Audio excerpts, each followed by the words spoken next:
Hi, my name's Katie Olliffe. I am a home educating mum of two. I have three stepchildren as well. I do work from home and I run a self-employed business. I'm a parenting coach. I support families mostly with young children, toddlers and babies, and a particular focus on infant sleep. I homeschool my two boys. My three stepchildren are in school, although they will not be from Monday. They don't live with us. They come to us every other weekend. So the impact of their shift and the transition from them from school to home is not going to fall on our shoulders. However, I'm aware for lots of people that is going to be something that massively impacts them over the coming weeks as we start to take suggestions and advice from the government about socially distancing and potentially isolating because of the coronavirus outbreaks. I can't even begin to imagine actually how a lot of people must be feeling about, lots of multiple different factors. But I imagine that this shift from, everyone going out of the house to work and school to all being under the same roof is quite overwhelming for some of you. So I hoped that actually I could come and do a video, and a useful video that people can watch that might be reassuring in terms of some tips and tools and tricks in order to have everyone on board with what's going to happen over the coming weeks and how you might approach education at home and fitting work in around that. Obviously, my boys, my eldest son went to school, and I took him out of school about 6 or 7 years ago now. And before I did that, I had lots of time to research home education, the different ways of approaching home education, the pros and cons of home education. And I had time to make that decision. It wasn't forced upon me in any way, shape or form, which is so different, obviously, to the situation that so many people are in now. And obviously, back in, we don't know how long it's going to be for, but there is going to be some form of reintegration into the school system at some point in the future. So there's lots of things to think about that make this completely different to an informed choice about home education. So yeah, I'm hoping that what I go through here is going to give some people some ideas to think about over the coming weeks and how to set this up and how they might find things work for their family. Based on what I learned actually when I was looking into making this decision myself. So first of all, I think I'm hoping that lots of families are looking at this as a slightly extended Easter holiday, and that from tomorrow you'll just be trying to find your feet at being under the same roof with one another, and maybe just spending time together and trying to reassure our families that we're all feeling a bit wobbly, and allow space for those things to come up and go. I think one of the things I also want to say is that that I've seen lots of memes aimed from home educating families that are already home educating that look a bit kind of, we've got this, we know what we're doing sort of thing. But we are hardly ever at home with our usual kind of home education. That doesn't really describe what we do as a family. I would say that we're more community-based educators in that my children go to classes every day outside of our home. They see friends nearly every day. And actually, whilst we have lots of access to resources that we've already set up and we've got things at home if we want to use them, my children are struggling actually more than I thought they would, because they miss their friends and they miss their activities that we do. So I'm definitely not sitting in any sort of smug camp going, I've got this and I know exactly what I'm doing. We're even having to look at how things are going to shift for us. And my partner's at home, so we've been socially distancing already for over a week because he's got compromised immunity. And so having him at home, working from home, he's replicated a very small office in one of our rooms. And when he's at work, he needs to be at work. He's obviously dipping in and out and coming for a cup of tea and having a lunch break, etc. but it's a massive change for all of us. So yeah, one of the recommendations I'd like to talk through, and this is something I use actually with coaching families to make agreements, is to actually enjoy a break and sort of getting to grips with the fact that this is how it is. But then maybe thinking about scheduling a bit of a family meeting before you actually start looking at how you're going to do education at home. The reason for this, I think, is because everyone can get on board with a bit of decision making and feel as though they've made a contribution to some agreements. So I would suggest having a family meeting, maybe having a flip chart or a piece of paper in which somebody writes, and the rest of the family and the person that scribes and writes this down all contribute things that are important to them. So saying to the family, we're all going to be at home. We need to manage these things. So the individual things that affect your family, i.e. dad working from home, mum working from home, children needing to keep up with some form of education. And so we want to have this meeting to ask everyone for their ideas about what they think this might look like. And even the youngsters can get involved in this. Allow everyone an opportunity to speak and write down the things that everyone says. There will be some great ideas. There'll be things that are important to you as parents. There'll be things that are important to them as children. People may come up with random ideas.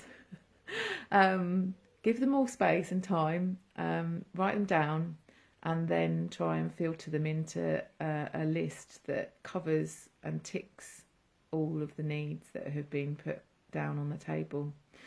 The sorts of things that tend to come up with these kinds of discussions are obviously our needs as parents. So we need to be able to keep the house running. We need to be fed. We need to meet our basic needs of toileting and outside play and fresh air, etc. if you have a garden and you're able to do that. We need the house to remain relatively tidy or clean. Obviously that might not always work, but everyone can be on board with that. We need to be able to work from home if that's an issue for your family or a challenge for your family. So mum's work looks like this, dad's work looks like this.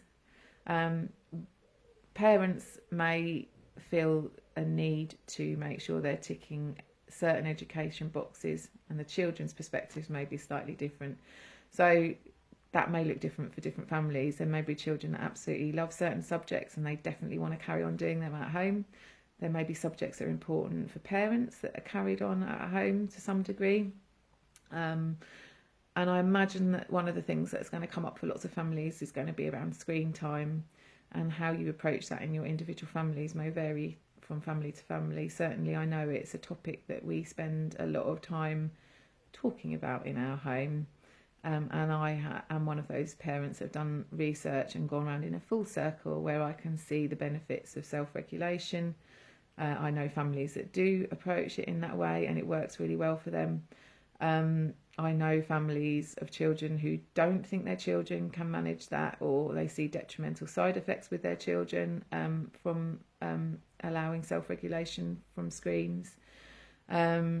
I know from my children's perspective that screen time is hugely important. It is definitely a massive tool of this generation, of how my children actually learn stuff. We kind of try and value all screen time to some degree, but for me personally, I do value different types of screen time to the type of screen time my children value. So, we do break down screen time in order to have different sorts of screen time. So we have family screen time where we're all watching the same films or TV programs. Sometimes they'll be educational or in a way that I feel value in educational. We have free play where the children can do what they want to do. They go on YouTube, they play the games that they like playing. Those are the types of screen time I really struggle to value, but that they like the most. And then we have questions that come up. So my children do self-direct a lot of their education. they have different interests, and sometimes they ask me questions about things that I have no idea of the answers to, and they're allowed screen time for research. So so that's how we sort of break it down in our house, and we try to value the screen, the internet, as a resource and a tool for home education. How that might look for different families is completely obviously going to vary from family to family, but I think listening to everyone and how we all feel about it is really important on this family meeting that you might have. So your children may say, we want to be able to have X amount of screen time a day, and you might be saying, actually, I want it to look different to that, and why you might want it to look different to that. So once everyone's put their ideas on the table and you've all had an opportunity to say your piece, I think you can make a really good plan together. And you can be flexible here as well. So you can say to the children, you know, we are going to hear that you would like this with regards to what's important to you. But in order for us to have that happen, we also need you to understand that mummy needs to have 2 hours in the morning, or an hour in the morning and an hour in the afternoon, where she's able to concentrate on her work. So how are we going to make that work? The point of making all these agreements isn't that you're going to suddenly skip off the next week and it's all going to be smooth sailing. Educating at home doesn't always look pretty. In fact, sometimes it really doesn't look pretty at all. And the thing I find, though, by having an agreement in place is that we come back to that. We can revisit it. We can look at that at the end of the week and go, how did we do? Do we need to shift anything? You know, and on that agreement, your children may have come up with things like, you know, mum and dad can't get cross with us if we don't do X, Y, and Z, or mum and dad need to allow us to have screen time and not remove that from us if we don't do other things. They might come up with all sorts of ideas that you may or may not get on board with. But the more agreements you can make together, the more you can revisit them. And if they go wrong, you've got this plan that you can go back to and say, do you remember when we sat around the table and we agreed this together? We agreed that this was how it was going to work. Your idea was this, we listened to that. Our idea was this, you listened to that. And that's how we need to try and go back to this. So it's a sort of plan that becomes a little bit flexible, and the children may pull you up for the things you do wrong as well. So, and you might pull them up for the things that you don't think have worked well. But it's about working together as a team, and it's about being able to revisit this this agreement that you've made together, where everyone's needs have been heard and listened to and ticked off. So I really recommend doing something like that together as a family, and you might find that actually it helps with not losing your temper and not having these times where if things aren't going how you were envisioning them to go, that you can come back to the fact that you made this agreement together, and that you want to try and work together towards that agreement as much as possible. So that's a useful tool, hopefully, for families to try.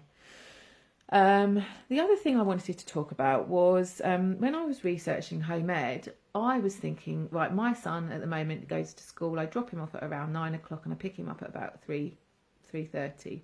So he's in school for a long time every day. How am I going to recreate all of that stuff that he's doing during that time? Now, one of the things I found massively reassuring is I found actually from various different sources, a couple of blogs and actually a resource written in a couple of the books I read.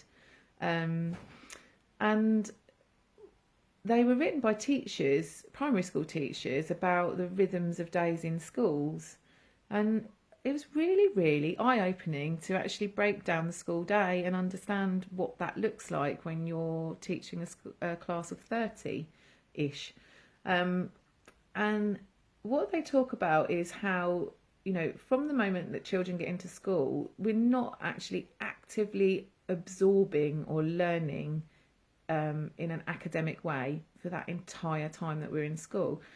So when they break that school day down, it's actually really interesting that, you know, the queuing for assembly, getting to assembly, sitting down for assembly, having assembly, queuing up to go back from assembly, getting back to the classroom, pitching the lesson. It's going to take a good 10 minutes, getting the children settled down and making sure they understand what they're doing, tidying up at the end of a lesson, dealing with challenges that come up, children that aren't understanding what's supposed to be happening, that might be being a little bit challenging in the way they're behaving, getting changed for PE, getting to PE, having breaks, having lunch, and all of those things, when teachers break them down, were taking time out of the day that I hadn't actually previously thought about. And so yeah, really, really interesting. And what actually came out from that is that lots of teachers, and I've met teachers that have come out of the teaching system to homeschool their children as well in our local community, who have verified this. Was that actually a school day and active learning, when you broke down all of those different transitions and the logistics of moving children around the school, and also of teaching a classroom of 30, is that active learning looked like around an hour, averaging around an hour and 50 minutes a day.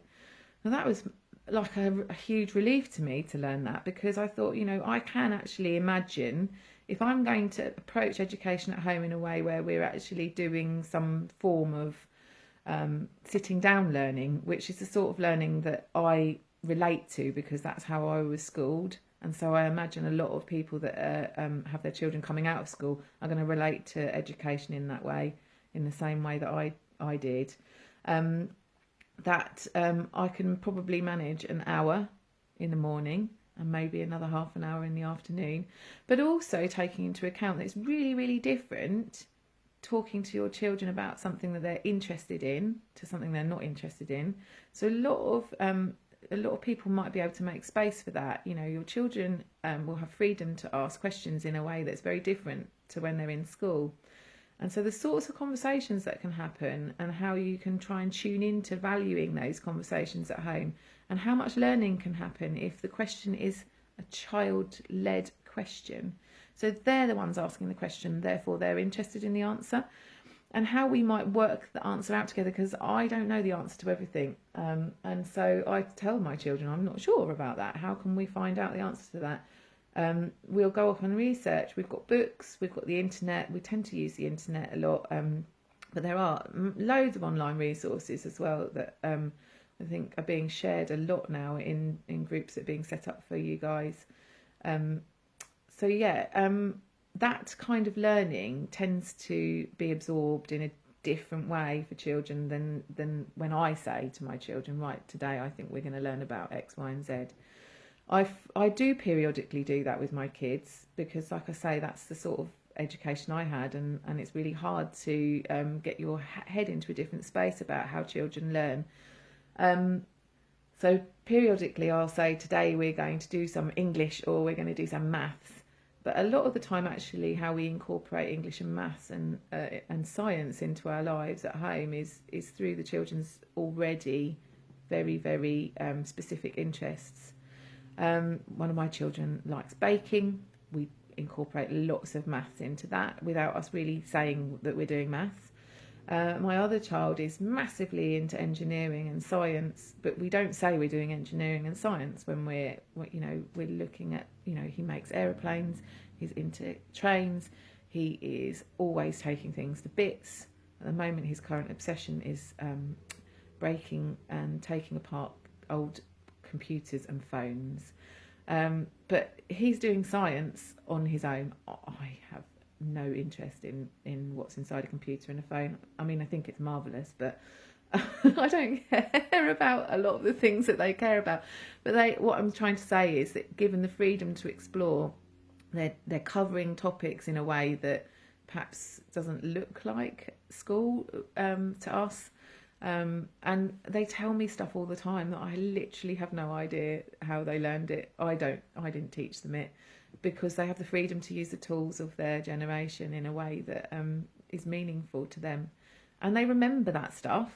They say that to learn stuff, there needs to be quite a few things in place. And one of them is that the child's asking the question in the first place. The other is that the child's then finding the answer out for themselves. Lots of research suggests that they retain that information in a way that's different to if I say, right, today we're going to learn about X, Y, and Z. So that's a useful thing to keep in mind. However, having said that, use there are loads of resources available. We don't use them all of the time, but we certainly do. The sorts of things that we find useful resources are, we do Doodle Maths every day. It's a very, very short burst of maths, which is a computer or online tool.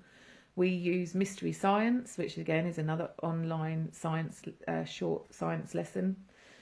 We use Doodle English, but we incorporate English into our world a lot by listening to books, actually. And Audible are giving you free access to children's resources at the moment on there. Loads of different platforms are giving free access at the moment. We use Twinkle if there's something going on, like it's fireworks night or it's Halloween, and we want to learn about the history of witches and wizards and things like that. If there's a big festival going on in a different under a different religion, we can find loads of stuff about that on Twinkle. So some of my children's friends are Muslims or Christians, so we'll find stuff out about that on Twinkle, and I think that's now free at the moment to download. I know that there's loads of resources being shared, and I wonder if under this video we can link to some of those threads that might be useful for you to have a look through. But also remembering that as a homeschooler, we don't use all of those resources all of the time. We use them sometimes. So sometimes that's useful to keep in mind. I know that a lot of you are going to probably be being sent home from work. From work, yeah. We're going to be being sent work home from our work. Lots of you will be sent work home from school for your children to do at home. And I would suggest, trying to do a little bit of that every day. But, with regards to reintegrating your children back into school, I want to kind of reassure you a little bit about that. There are lots of children that take time out of school for various reasons, and that might not pick up a pen in all of that time, and they are very adaptable, and actually will have progressed massively in that time without practicing every day. That feels like a huge lot of trust, though. So if you think that it's really important for your children to carry on practicing writing every day, why don't you suggest they write a journal, or a gratitude journal, or perhaps they start writing to their friends and sending letters to their friends, which might be a really nice way for them to stay in touch, or even using email to type letters to each other. And that might be a nice way for them to carry on doing a bit of writing. So it's in context with their life at the moment, and it's not like, right, we're going to get this piece of work and we're going to write down the answers to this question. It's in keeping with their life at the moment. They might want to keep a diary about what it's like being at home, what they did that day, what they're finding hard, what they're finding good and nice about it. That might be a really nice way for you to reconnect at the end of the day as well. If they've written stuff down that shows that they're struggling a little bit, it gives you the opportunity to talk about that and to give them some empathy, because, different days are going to bring different things. Certainly, even just in the last week, my family have all been melting down in various different ways, including me. So it's nice to reconnect. So the questions I've had from different people. So Torty says, can I talk about the balance and stress and anxiety, which I've covered a little bit already. And I think, and how to fit that in with your employment. Yeah, I think, making those family agreements are going to be really helpful. For me, working from home, I have an hour in the morning where the children will do their own thing. Usually that's when they have their free play on the screens, or they might be watching telly. And I will do an hour to an hour and a half of work. And then we come together. We usually go for a walk with our dogs to get outside. And then we might do some bits and bobs, look at different things that they're interested in. We might do some baking. The children are really involved in, things around the house that I think are really important life skills, like stacking the dishwasher, emptying the dishwasher, making lunch, getting their own breakfast, making me cups of tea, things that are just really, really useful. How to make a sandwich, tidying up after ourselves. So lots of things like that are incorporated into our day. And also that I also have another hour or so in the evening where, again, they will have free play on their screen, and that's when I do my work. And then the other thing that what Lucy asked was about reintegration. So I talked a little bit about that as well earlier. Yes, of course, in the future, it's going to be likely that your children are going to need to return to school. And so little bursts, I think, of carrying on doing some of the things that they might be doing at school to help keep them ticking over.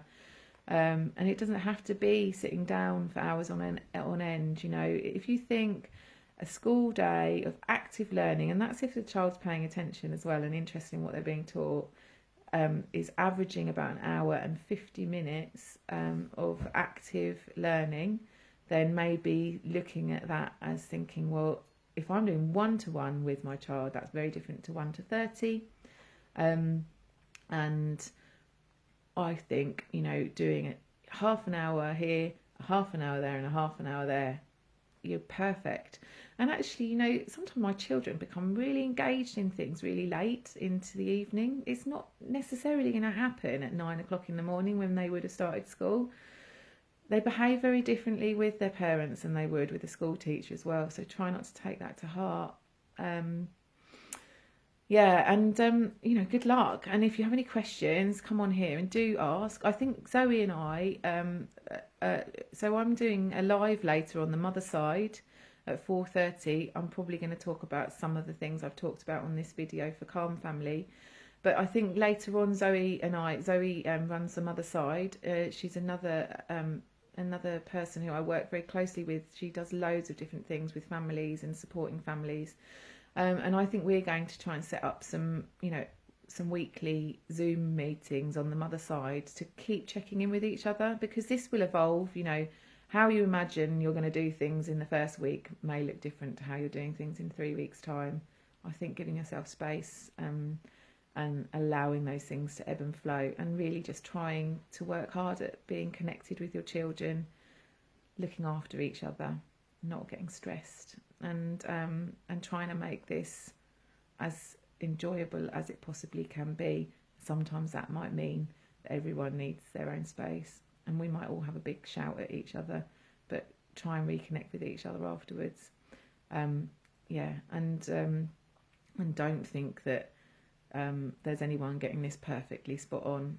We'll all be sharing pictures of our successes, but remember to share pictures of the messes as well, because it's not pretty sometimes. Anyway, I hope that's all been really useful. And like I said, we'll try and start a thread of useful resources under here. I know CalmFamily are already sharing loads of stuff, so good luck, and I hope that's been helpful. Take care.